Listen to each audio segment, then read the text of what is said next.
ازيكم يا رجاله؟ عاملين ايه؟ الاخبار؟ ممكن احط ثانيه اسيستنت.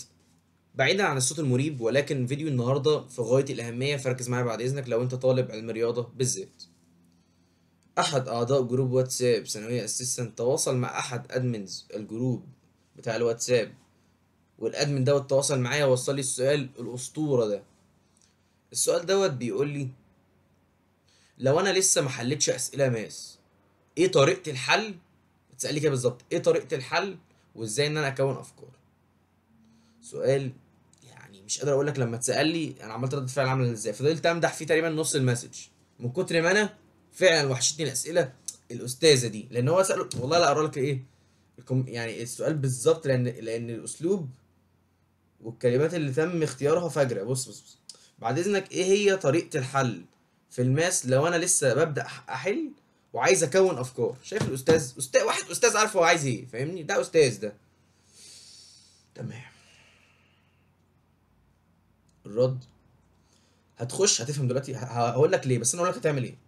هتخش وتدعبس على مدرس كبير قوي، سواء انت كنت بتاخد بالعربي او بتاخد بالانجلش. هتدور على مدرس يكون كبير قوي في المجال، وهتدور على بي دي افات اسئله هو قايل ان هي بتلخص. يعني ايه؟ مثلا يقول لك شايف البي دي اف 40 سؤال دول ملخص الشابتر الاولاني كله. شايف البي دي افات 30 سؤال دول مخلص الشابتر الكذا.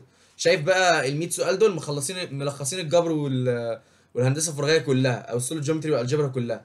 فاهمني؟ هتدور على الحاجات دي وتتاكد ان يبقى ليها موديل انسر او نموذج حل، او ليها فيديو. تمام. وتبدا تدعك في الملازم ديت، وبعد ما تخلص الملازم ديت هتقوم داخل في اي مصدر انت حابه، وتفضل بقى ايه، تعيد وتزيد في الافكار. عمري يا ابني قلت لك حاجه، قلت لك اعملها كده ومشيت؟ لازم اشرح لك واقنعك. بص يا صاحبي، دلوقتي المدرسين الكبار قوي بيكون عندهم فريق يأهلهم ان هم يقعدوا كتير قوي يفلتروا، بحيث لما يقول لك فعلا 40 سؤال دول ملخصين كل افكار الشابتر ده تصدقوا فعلا. فاهمني؟ فانت لما تبدا تحل البتاع دوت، ده كده اسمه ذاكرت، ده اسمه كده انت كفايه. انت بس كده يا دوبك لمست كل الافكار. لمست ايه؟ كل الافكار، لان هو بيسالني عايز اكون افكار. فاهمني؟ انت كده لمست كل الافكار. بعد كده بقى تخش تقعد بقى تحل من اي مصادر انت بتحبها، تخ تخ تخ تخ تخ، تعيد وتزيد في الافكار، تلاقي نفسك ايه، الموضوع بقى في جيبك. لكن اول خطوه ان انت تبدا تعمل الموضوع ده. فاهمني؟ يعني انت تبدا تمسك البي دي اف اللي ملخص الشابتر ده كله على هيئه اسئله. مش فاهم السؤال؟ اتفرج على الفيديو. مش فاهم السؤال؟ اتفرج على الفيديو. مش فاهم السؤال؟ اتفرج على الفيديو. طب السؤال دوت انت حاسس انت بس محتاج لقطه تقوم داخل على نموذج الاجابه، وكذلك. فاهمني يا كبير؟ عشان كده يفضل يبقى في نموذج اجابه ويبقى في فيديو. طبعا عارف ان دي صعبه قوي ان هي تتوفر، يعني مش دايما متوفره، بس ايه، يعني حاول لو يعني يبقى في فيديو دايما. فاهمني؟ طبعا عشان المدرسين الكبار بيبقوا اغلبهم عاملين فيديوهات، يعني في الموضوع ان شاء الله مش هيبقى ايه، مش هيبقى صعب. حاجه برضو كده سايد نوت: انا لما كنت في ثانويه عامه كان عمر الشربيني عامل الكلام ده، كان في فيديو وكان في نموذج اجابه وكان في بي دي اف مثلا عدد اسئله معينه ملخص الباب الاولاني والباب التاني وكذلك بقى. فاهمني؟ ممكن انت تدور على مدرس تاني وانت ما بتحبش عمر الشربيني، ممكن تدور على واحد بيدي رياضيات بالعربي يعني وكذلك.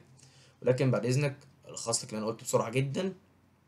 هتجيب بي دي افايه تكون ملخصه المنهج، يكون المستر قايل كده، اكيد مش هيكون ملخصه المنهج كله، هتكون ملخصه مثلا الباب الاولاني، الشابتر الاولاني، الشابتر التاني وكذلك. هتقعد تحلهم كلهم. هتكون كده توصلت لكل الافكار. طب مش عارف تحل، هتبدا تبص على الفيديو. مش بصيت على الفيديو برضو ما فهمتش، تخش تبص في الشرح. فاهمني؟ خلصت كده يا كبير الكلام ده، هتقوم داخل تبدا بقى ايه، تقعد بقى تحل، تعيد وتزيد في الافكار بقى اللي انت ايه اوريدي لمستها من كتاب المعاصر مثلا، ولا اي مصدر انت بتحبه. سلام. لايك وسبسكرايب بقى.